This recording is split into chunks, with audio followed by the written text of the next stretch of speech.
तिकडे पत्राचा गठ्ठा आहे हे आश्वासन आम्हाला मान्य नाही। शेवटी राज्य कोण चालवतं?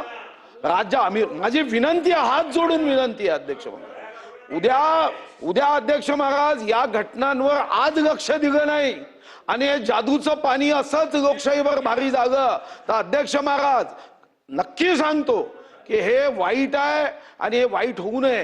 तर हे जे अध्यक्ष महोदयांनी मांडलं, तुम्ही सर्व गटनेत्यांची तुम्हाला योग्य वाटतं मला बोलवा, पण हे अस्त्र पुन्हा धारदार केलं पाहिजे।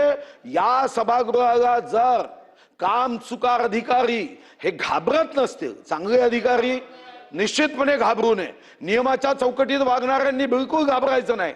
पण अध्यक्ष महाराज हे कामचोर असे जे अधिकारी आहेत अध्यक्ष महाराज, माझी हात जोडून विनंती आहे की तुम्ही हा निर्णय करू शकता, तुम्ही हा निर्णय करावा आणि आग्रही भूमिका आहे। मग आमच्या आमदार राजू तोडसामनी हक्कभंग मांडला, तुमच्या हृदयातून एक आवाज आला पण येऊन थांबगा, तुम्ही तर हक्कभंग समितीकडे स्वीकारणार होते।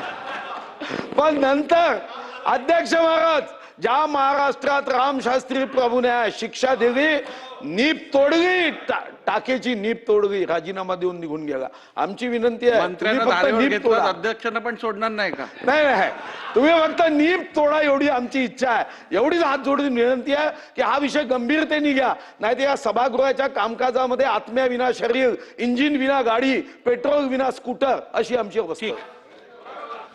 सन्मान्य सदस्य रवी राणाजींनी, सन्मान्य सदस्य सुधीर भाऊ मुनगंटीवार साहेबांनी आज आश्वासन समितीच्या कामकाजासंदर्भात जी भावना व्यक्त केलेली आहे ती खरोखरच अत्यंत गंभीर आहे।